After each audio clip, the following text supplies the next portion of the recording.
Like I said, I'm not going to go through the whole rice and peas deal because I've already taught you all how to do this. But we're going to oxtails in the oven cooking, so while the oxtails cooking, I'm going to go ahead and work on the rice and peas. Have that doing its thing. I cooked these beans this morning. And the reason why I put the scallion so big, of course, is so that you can pick it out. This is where the remaining ginger is going to go. As you might remember, it gives it that nice flavor. Also, this is where the rest of the garlic's going to go. And half of the remaining thyme.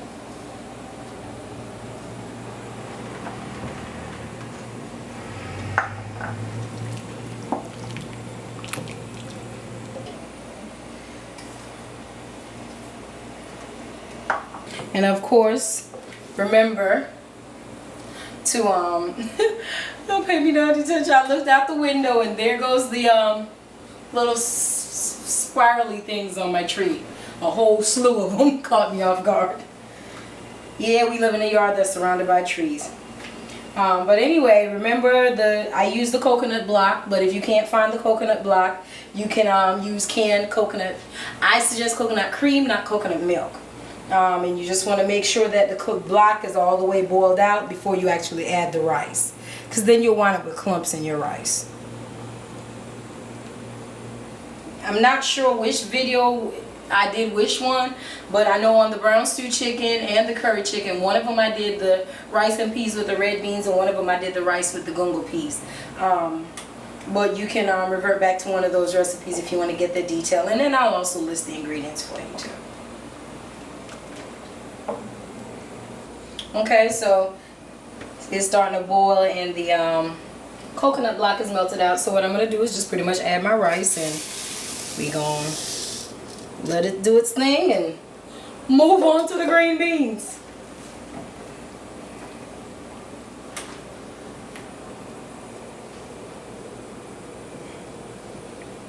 Alright, so I'm keeping the vegetables simple tonight. Green beans. I prefer fresh green beans, but tonight, I'll be honest with you, I'm going frozen. But what I did do is I allowed it to thaw. And we're just gonna jazz it up a bit. I never do canned. I just don't taste. No. But this colorful conglomeration of peppers and leeks and onions and all of that is for our green beans. So I'm gonna dump that in.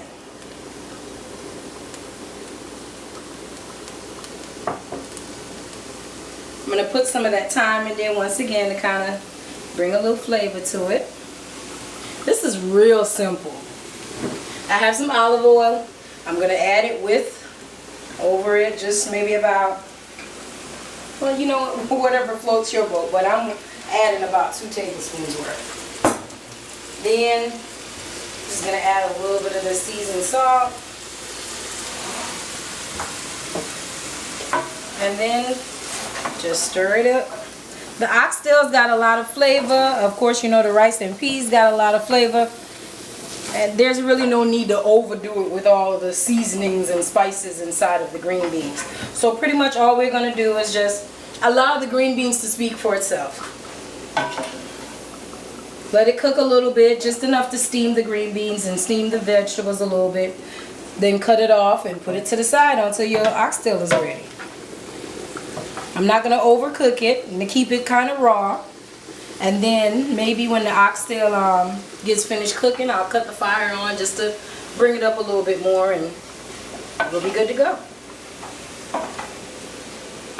And that's it. Don't it look colorful and pretty? As if we spend hours and hours making green beans. All you do is chop up some peppers and onions and make it do its thing. And that's it.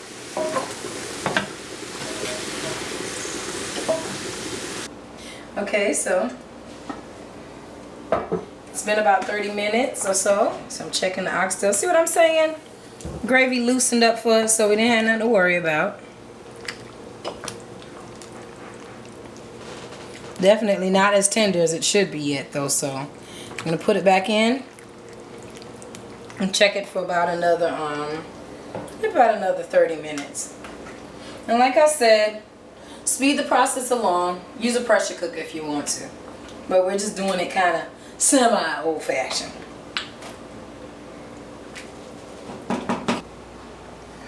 Okay, so let's see what we got working with. Okay. Now, we're looking at more like 2 hours worth of cooking. But the beauty of oxtail is that the steps are not that much different from brown stew chicken. It's really not that much to it. The hardest part is just how long it takes to cook. Let me see. Some of the meat is coming off the bone already, so I can already tell you that it's good and tender. Let me try it. See if the spoon will break it. Yes, it is. So, pretty much our oxtail is done. So what I'm going to do is this. I'm going to cut the fire back on, get the green beans back up to temperature. The rice is still hot. These thick pots, well, don't mess with hot pots, but these thick pots, you put that lid on it and hold it together. The heat is all good, and this plus it's been on top of the oven, so the rice is still hot. But because the green beans is open, I'm gonna go ahead and cut the fire on. Now I bet you never thought that you could cook oxtail that simple. I mean, I really haven't done that much, to the point that now I have a surprise for you. My husband's making me show you our dessert because really, I'm sure this video is not going to be that long because we haven't done that much. But you'll get to see the dessert in a minute. Okay, we're just cutting up the rest of this little bit of scallion here. And all I'm going to do is use this for garnish. So, that's all that is. Oxtail's done. Rice and peas done. Green beans done. Look at that rice and peas. Okay, I'm ready to eat. Haven't eaten meat in a long time, but I'm gonna chow down today. And of course, you know, this is just to make it look good. Look like we know what we're doing. Wow, everybody. Just take a cup, a bowl, whatever it is. Press your rice down in there. And with one sharp dart, there you go. Rice and peas. Okay. Now, I'm gonna do the green beans first.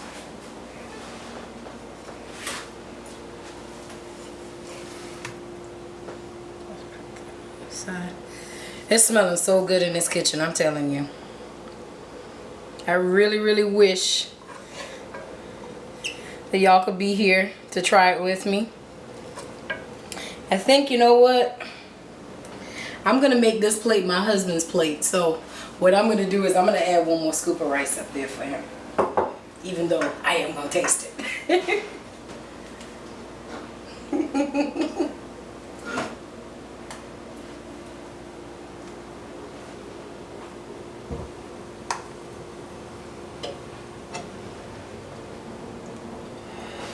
That's the tricky part. There we go. There we go. And for those of you who don't like your vegetables touching your meat, then hey, the rice separates that. So, let him put some oxtail up here. He liked the bigger pieces, I like the smaller pieces, so let me find him the bigger pieces.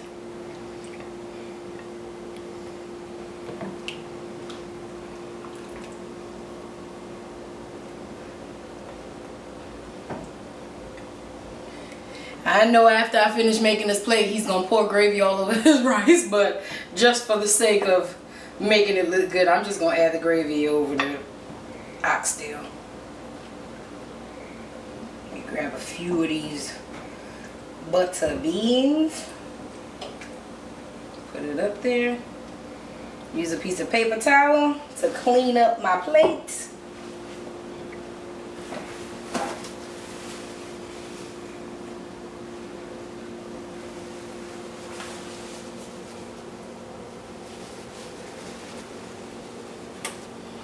Over the scallion.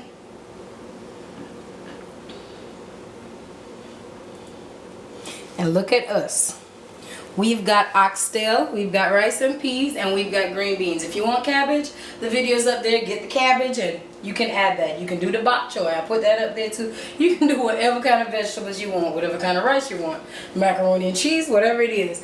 But look at that. Look at how good that looks.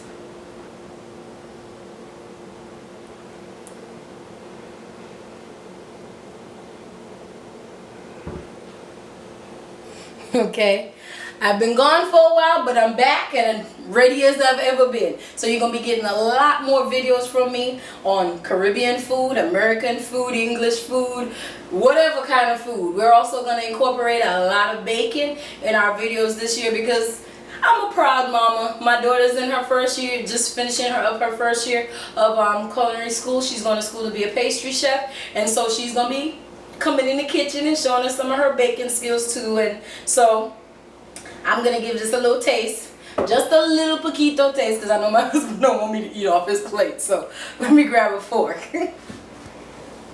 Okay, I'm about to dive in. I haven't had meat in quite a while, so, but I sure remember how oxtail tastes. One of my favorites. So here we go. I'm only cutting off a little piece, Charles. This might have to wind up being my plate. Okay, you're gonna have to forgive me because I'm. Let me try the rice. That's good.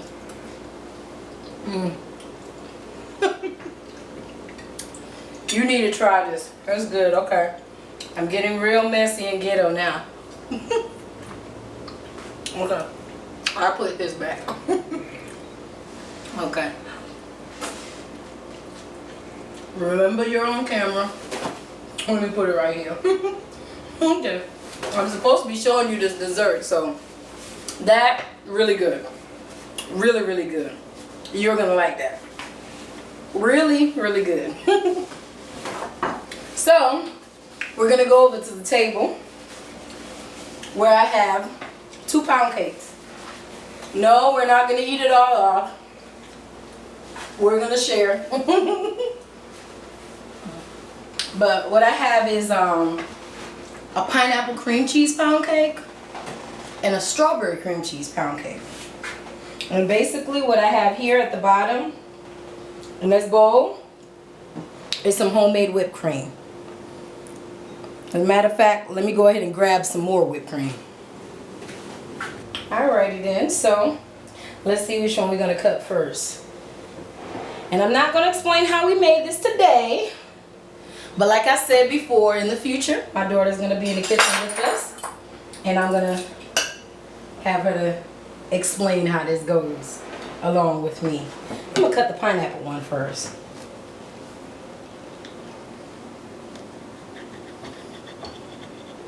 If you take a look in the center of the pound cake, that is a pineapple compote that is made from scratch by yours truly. And I'm going to show you how to do that too. So go.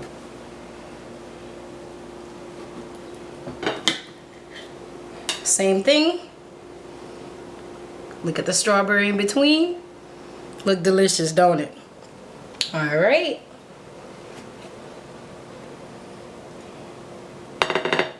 Now, I would have loved it if I had a little bit of fresh strawberries to garnish it, but I don't, unfortunately. So what I'm going to do is just put a dollop of whipped cream right here. Slap 2 cherries up there. And call it dessert. We'll learn how to make this together at a later date. That's strawberry cream cheese pound cake and pineapple cream cheese pound cake. So, while we get ready to indulge, I want to take the time to say thank you for each and every one of you. Even though I know it's been a good 2 years since I've uploaded a video, I've received every one of your messages telling me that I need to come back. I've received all the love that you all have poured out there every time I've tried to do something and it didn't work out. I received all the love you sent my way, and I appreciate it. And now I'm back on the scene. I got more videos coming. You keep looking, they're coming. Send in your requests send in your requests if you want to, and I'll do my best. Jacqueline Charles, this is for you. Karen, I got yours coming. To the one who asked me to make the ackee and sawfish, that's coming. To the one who asked me for the cook up chicken, that's coming. To the one that asked me about the cook up sawfish, that's coming. I'm gonna do my best to make sure that I show you how we do it in the Irie kitchen. And I appreciate those who redid my video and sent them to me. I love the fact that you actually took the time to cook it and did your own thing and made your kitchen as Irie as you wanted to be, or whatever word you want to use to refer to your kitchen. In mine, it's Irie. It's Irie all the time. So I thank you all once again. Keep watching, and I'm gonna keep giving.